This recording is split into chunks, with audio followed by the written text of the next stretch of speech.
BCI life skill একাডেমির উদ্যোগের এই বিশেষ পর্বে আপনাদের স্বাগত। আচ্ছা, কখনো কি এমন মনে হয়েছে যে জীবনটা যেন একটা ভাঙা রেকর্ডের মতো? একই ঘটনা, একই ধরনের মানুষ, একই সমস্যা বারবার ঘুরে ফিরে আসছে। আজ আমরা অ্যান্ড্রু ম্যাথিউজের লেখা হাউ লাইফ ওয়ার্কস বইটির গভীরে ডুব দেব আর খুঁজে বের করার চেষ্টা করব কেন আমাদের জীবন একই বৃত্তে ঘুরতে থাকে। চলুন এই রহস্যের গভীরে যাওয়া যাক। ধরুন এমন একজনের কথা, যিনি যেখানেই কাজ করতে যান কিছুদিন পর ঠিক একই রকম সমস্যার মুখোমুখি হন, অথবা এমন কেউ যার জীবনে আসা প্রতিটি সম্পর্কই ঠিক একই ভুল বোঝাবুঝির কারণে ভেঙে যায়। বাইরে থেকে দেখলে মনে হতে পারে ভাগ্যটাই হয়তো সহায় নয়, সবাই হয়তো এটাই বলে কপালটাই খারাপ। কিন্তু অ্যান্ড্রু ম্যাথিউজ আমাদের একটা অন্য প্রশ্ন ভাবতে বলছেন। কি হবে যদি সমস্যাটা আসলে বাইরের দুনিয়ায় না, বরং আমাদের ভেতরেই লুকিয়ে থাকে? তার লেখা হাউ লাইফ ওয়ার্কস বইটি যেন ঠিক সেই ভেতরের জগতের একটা ম্যাপ, যা আমাদের নিজেদেরকেই নতুন করে চিনতে শেখায়। তো বইটির একেবারে শুরুতেই যে ধারণাটা আমাদের ভাবনার জগৎকে নাড়িয়ে দেয় তা হল কেন একই সমস্যা বারবার ফিরে আসে। ম্যাথিউসের দর্শনটা খুব সহজ কিন্তু গভীর।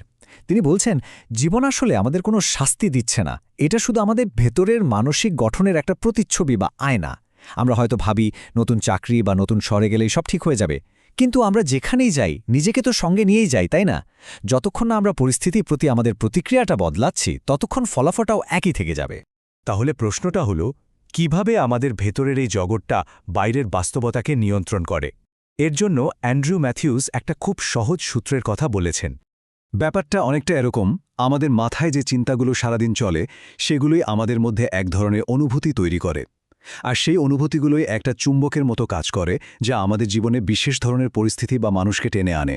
যেমন ধরুন, যদি মনের মধ্যে সারাক্ষণ এই চিন্তাটা ঘুরতে থাকে যে আমাকে দিয়ে কিছু হবে না, তাহলে ভেতর থেকে একটা ভয় আর হীনমন্যতার অনুভূতি তৈরি হবে।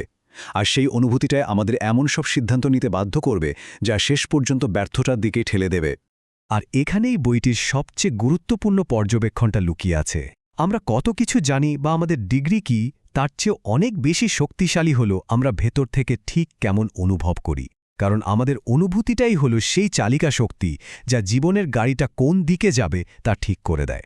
লেখক এখানে ল অফ অ্যাট্রাকশনকে কোনো জাদু বা অলৌকিক ব্যাপার হিসেবে দেখেননি, বরং তিনি খুব বাস্তববাদী একটা ব্যাখ্যা দিয়েছেন। আমাদের ভেতরের মানসিক অবস্থা বা ফ্রিকোয়েন্সিটাই ঠিক করে দেয় আমরা কোন সুযোগটা দেখব, কোনটাকে এড়িয়ে যাব, আর কোন পরিস্থিতিতে কেমন প্রতিক্রিয়া দেখাব। মন শান্ত আর ইতিবাচক থাকলে কঠিন পরিস্থিতিতেও সমাধানের পথ চোখে পড়ে।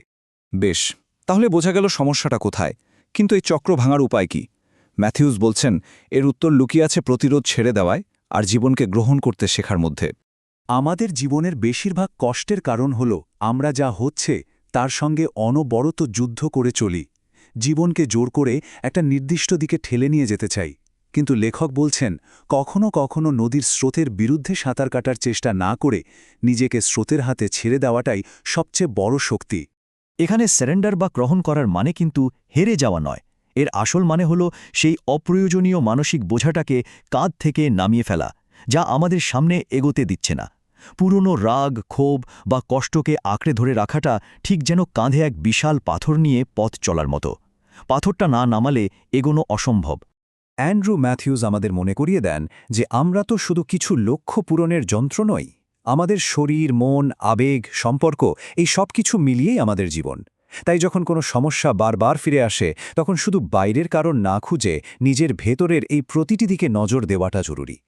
বইটির সমস্ত আলোচনা, সমস্ত দর্শন এসে একটাই বিন্দুতে মিলিত হয়, আর সেটা হল বাইরের পৃথিবীর সঙ্গে লড়াই করার আগে নিজের ভেতরের পৃথিবীর সঙ্গে বন্ধুত্ব করা। এর জন্য লেখক খুব সহজ 3টি অভ্যাসের কথা বলেছেন। প্রথমটা হলো কৃতজ্ঞতা, যা আমাদের ফোকাসটা কি নেই থেকে সরিয়ে কি আছে তার দিকে নিয়ে আসে। দ্বিতীয়টা হলো বর্তমানে বাঁচা, অতীত বা ভবিষ্যৎ নিয়ে অতিরিক্ত চিন্তা না করে এই মুহূর্তের শক্তিকে কাজে লাগানো। আর তৃতীয় এবং সবচেয়ে গুরুত্বপূর্ণ হলো নিজেকে ভালোবাসা, কারণ ভেতর থেকে নিজেকে গ্রহণ করতে না পারলে বাইরের কোনো কিছুই আমাদের শান্তি দিতে পারে না। সব মিলিয়ে বইটির মূল বার্তা এটাই, জীবন আসলে ততটাও জটিল নয় যতটা আমরা আমাদের চিন্তা দিয়ে বানিয়ে ফেলি। যখন আমরা আমাদের ভেতরের জগৎটাকে গোছাতে শুরু করি, আমাদের চিন্তা, অনুভূতি আর দৃষ্টিভঙ্গি বদলাতে শুরু করি, তখন বাইরের জীবনটাও নিজে থেকেই সহজ আর সুন্দর হতে শুরু করে। অ্যান্ড্রু ম্যাথিউসের এই গভীর দর্শন যদি আপনাদের ভাবনার জগতে একটু আলো ফেলে, তাহলে আমাদের জানান। এই আলোচনাটি অন্যদের সাথে শেয়ার করে আমাদের এই যাত্রায় সঙ্গী হতে পারেন।